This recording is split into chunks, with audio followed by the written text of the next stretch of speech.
We're being recorded. We're streaming live on the Facebooks. We're all together here in the family.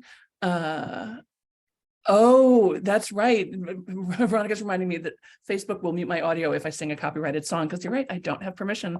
I didn't pay my ASCAP fees for that song. So we'll just sing it quietly inside of our heads from here on in.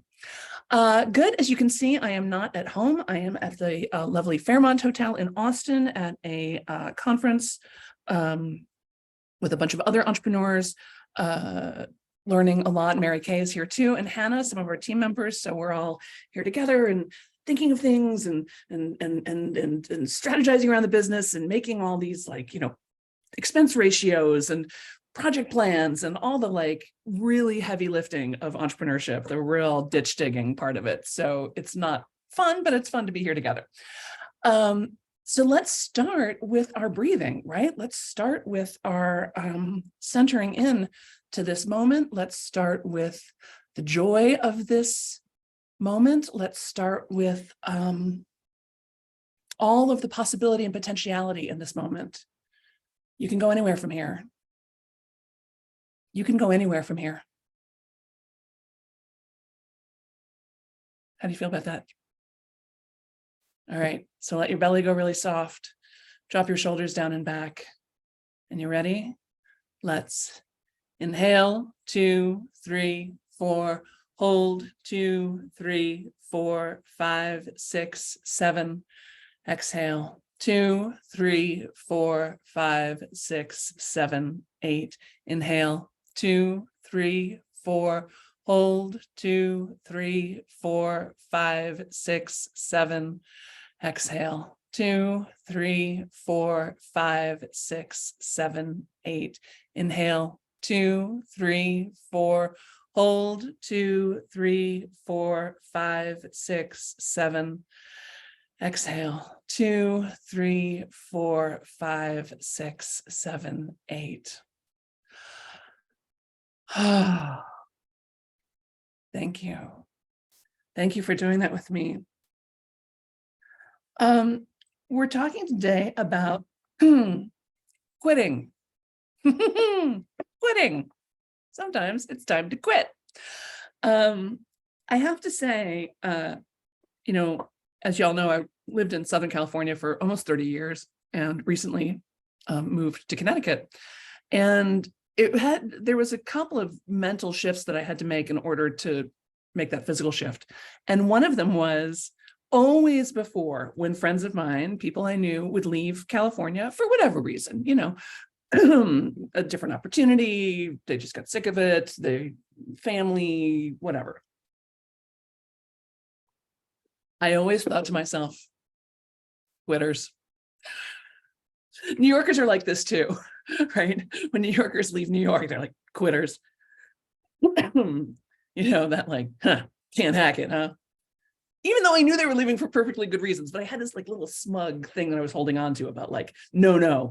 And part of that was to justify to myself all the sacrifices I had made to get to California, to stay in California. I'd given up so much and fought so hard to stay that I sort of mentally had to denigrate people who were leaving just in order to keep the math in my head properly, you know what I mean? I think, again, New Yorkers are like this too. It's so hard to live in New York that, particularly Manhattan, Brooklyn, that the rest of the boroughs too, I suppose, that you have to insist to yourself all the time that it's the best place in the world. It's the best place in the world. And I'm never going to leave because it's the best place in the world. Because if you allow yourself to think about how actually hard and stressful it is, you would just leave. I think motherhood is often like this. I think it's one of the reasons why some mothers get very high on the hog about motherhood is just the greatest love you can ever know. Until you're a mother, you don't even really know what love is. You just have to be a mother to know. And I'm like, okay, that's just not true. But I get it why you feel like you have to say that, because being a mother can be so hard that you have to justify it to yourself somehow. So I had to justify the fact that I was quitting. And I was quitting because it wasn't worth it to me to be so far away from my family anymore. It was becoming financially completely unsustainable. the opportunities that I had originally moved to California to pursue, I wasn't so interested in anymore. And I thought I could make a better life in Connecticut. And we'll see how it turns out. But so far, so far it's going good. Just checking in on the chat. Julie says, this is perfect for me today. Oh, good. I'm so glad when I tune into the zeitgeist of the thing. And Joe says, nobody says that about Buffalo. We just know they'll be back. Aw. Veronica says it's deeply unfair to those of us who are not parents. I can get very upset about the cult of motherhood and the way the culture likes to talk about women who don't have children, for whatever reason. Anyway, we'll save that for another day, but I'm feeling you. Yeah, I get very snotty when people are like, oh, you just don't even know what love is. I'm like, yeah, I do. Everybody does. It's not special to you. Get over yourself. Okay, so let's talk about you, right? There's something you need to quit. There's something you need to quit. What is it? What is it? Is it a stock you need to sell? Is it a relationship you need to get out of? Is it a committee you're on? And here's the thing, you actually have more than the choice just to quit. You have three choices in any situation, in all situations. You have three choices and only three. You can quit, walk away. You can stay, hold your ground. You can try to change things, double down. Quit, stay, change. Change you, change the situation, change whatever, okay? So there is something in your life that you are in this debate about. Should I stay? Should I go? Should I try to change things? Should I just stay quiet and, what is it? Is it a client that you need to fire or get that client going in a different direction? Is it a friendship? That can be terribly hard when you have a friend where you're like, this is not working out for me anymore. This relationship is just not what it was. Sometimes our friends get involved in addiction or a relation, or whatever. And we're just like, you know what? I have several friends who are really struggling in their marriages right now. And they're really feeling like, I think I may have to walk away from this marriage. Is it a project? Is it a job? Is it a gig? Is it an item? Is it something you've started, like a project you've started, like a screenplay? And you're like, ugh, I seem to have stopped working on it. Does this mean I really want to quit it? Or do I want to get back to it? Or do I want to shift it around, change it somehow so that it's more palatable? Karen says, I need to quit procrastination. Yes, very good. Well, you found the right place. That's what we're about here. So think for yourself, what is it? Just pick right off the top of your head. When I say there's something you need to quit, you need to decide whether you're going to quit, stay, or change. What is it that first bubbles up for you? What's the circumstance? What's the situation? And just go ahead and pick that one. There may be other things that are more pressing. There may be other things that are more serious. I don't care.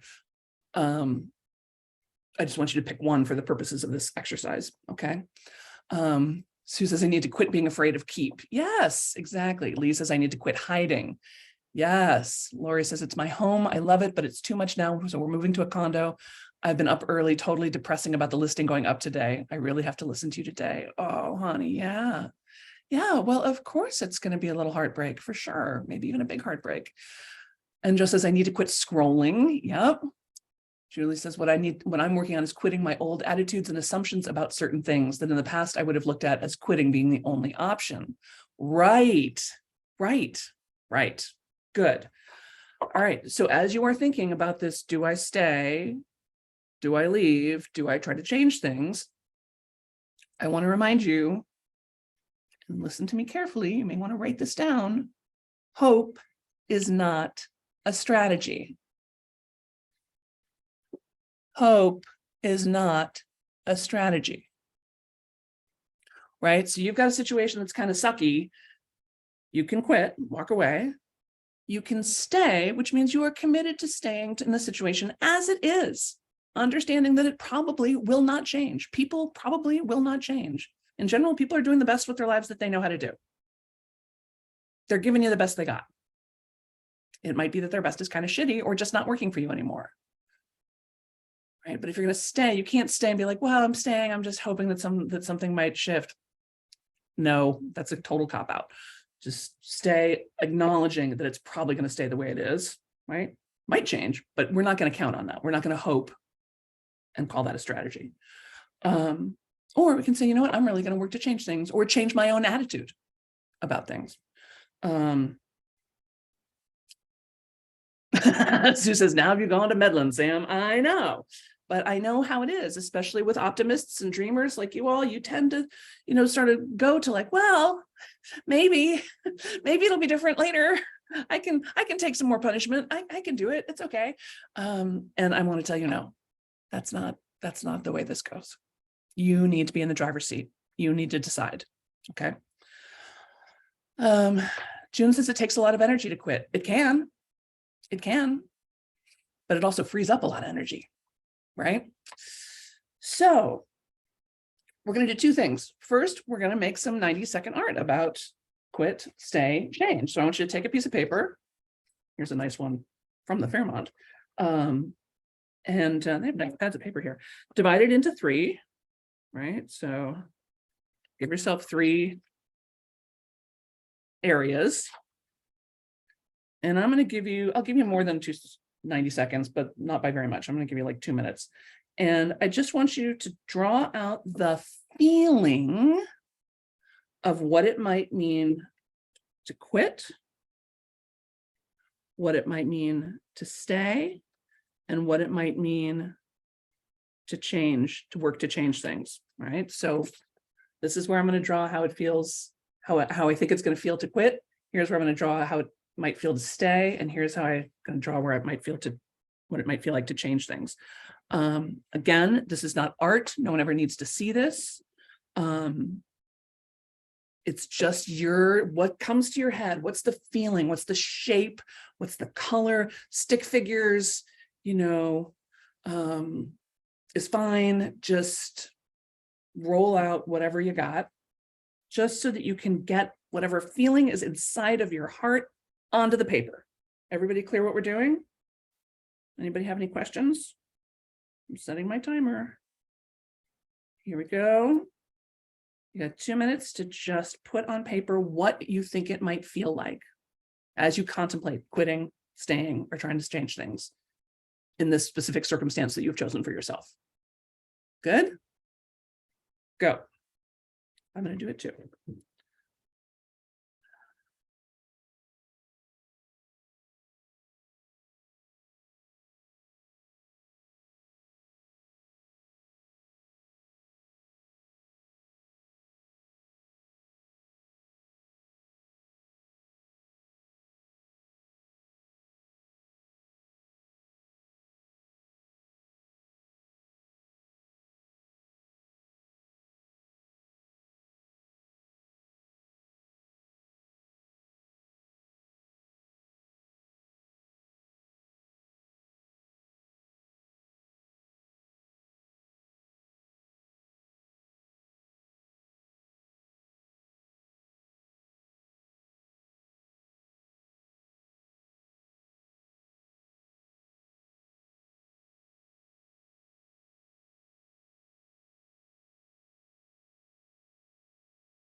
I'm surprising myself. I hope you're surprising yourself too.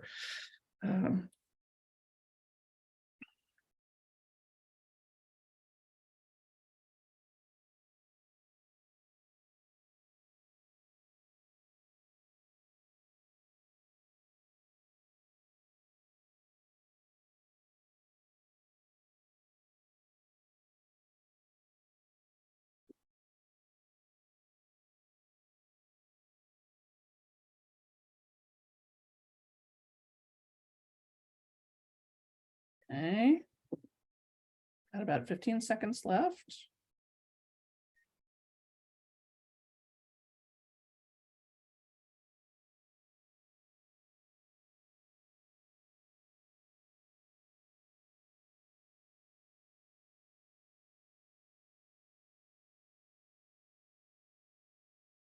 There we go.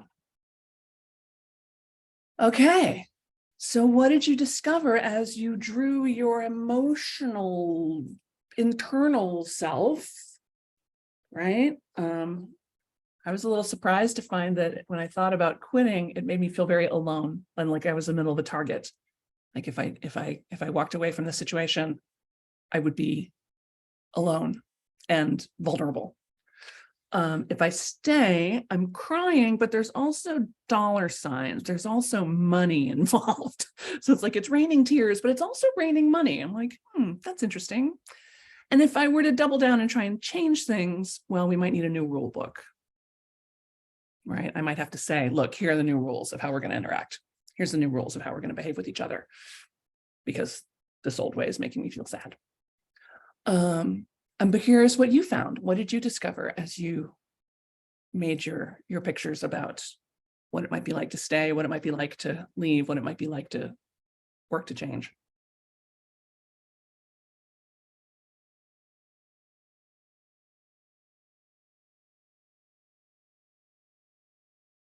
And I know it takes a minute between when I ask and when you type and when I see it. So just like surfing that.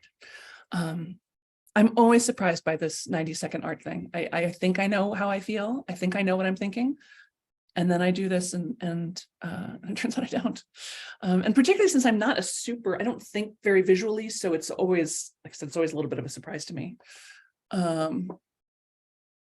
And just as my new rule is to limit to 15 minutes. Oh, in terms of scrolling, brilliant, brilliant. So you're going to change your behavior in order to make that more manageable for you. I love that. Sue says, in the changing part, I realized it wasn't about changing the feeling, it's about changing the doing. Yes, well, isn't that interesting? So we're not going to wait to feel good about it. We're just going to do it, right?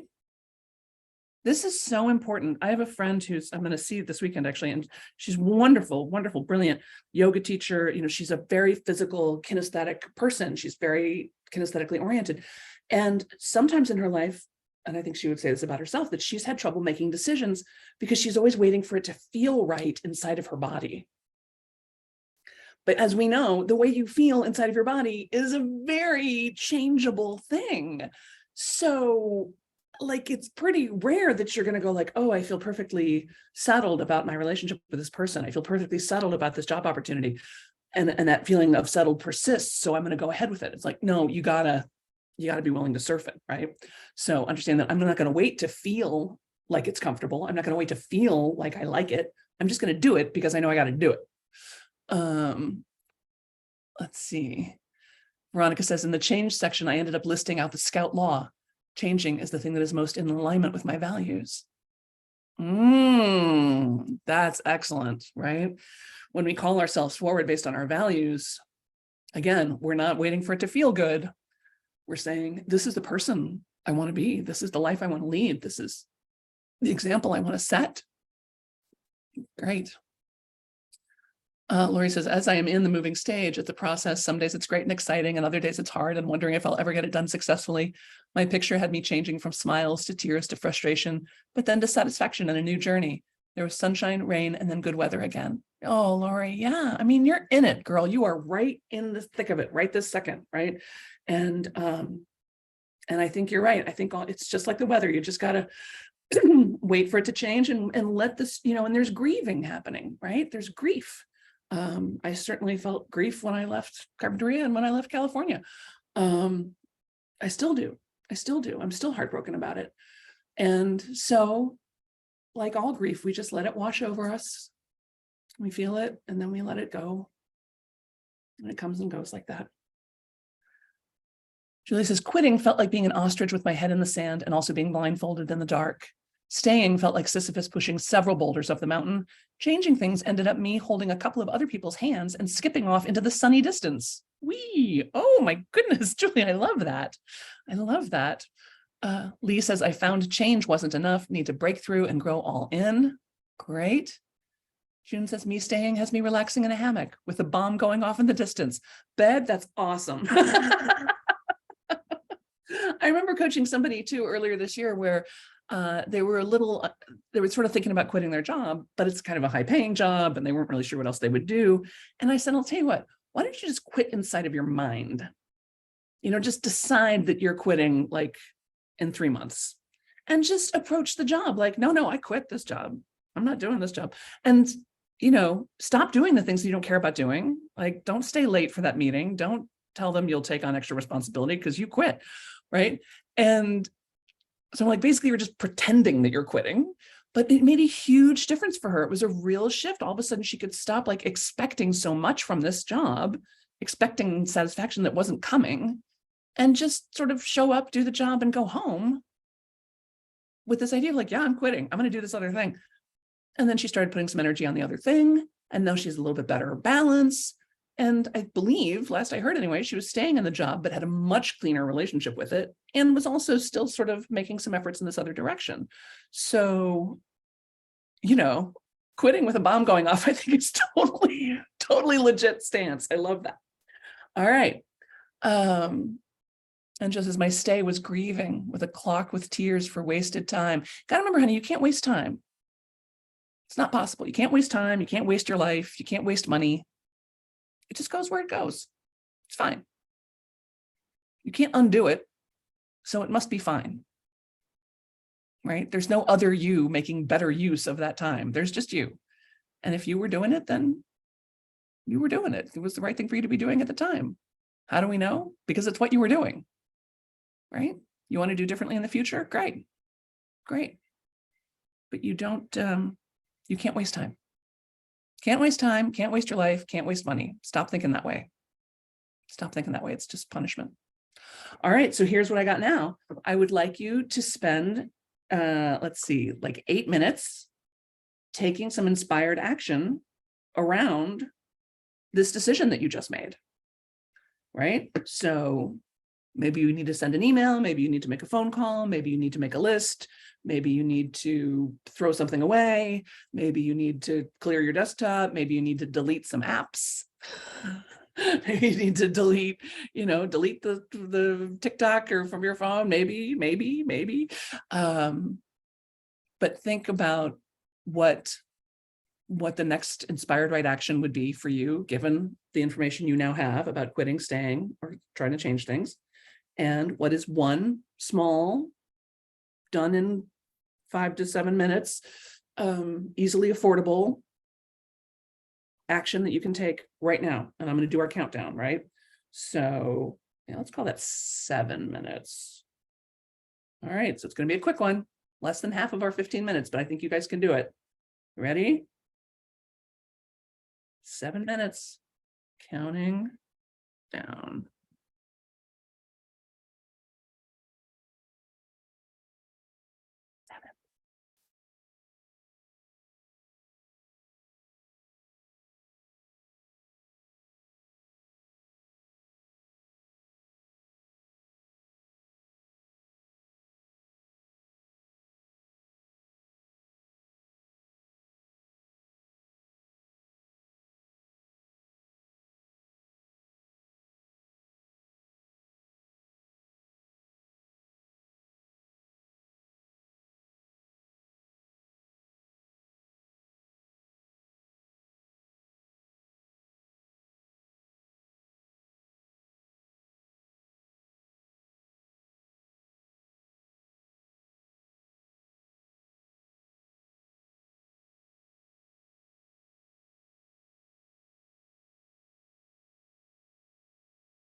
Okay, just about 10 seconds left.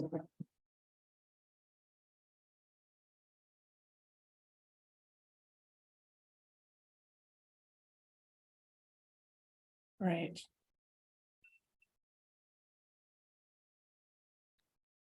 So I know we're at the half-hour mark, so if you've got to jump, I get it, but I'd love to hear from some of you how it felt to take that action and what it means. What does this mean about you? What does this mean about your life? This decision to quit, stay, or change?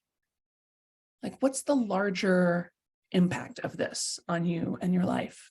That's what I'm curious about, because it's not just sending an email, right? I'm curious, what came up for you? What do you feel like this means? What could it mean?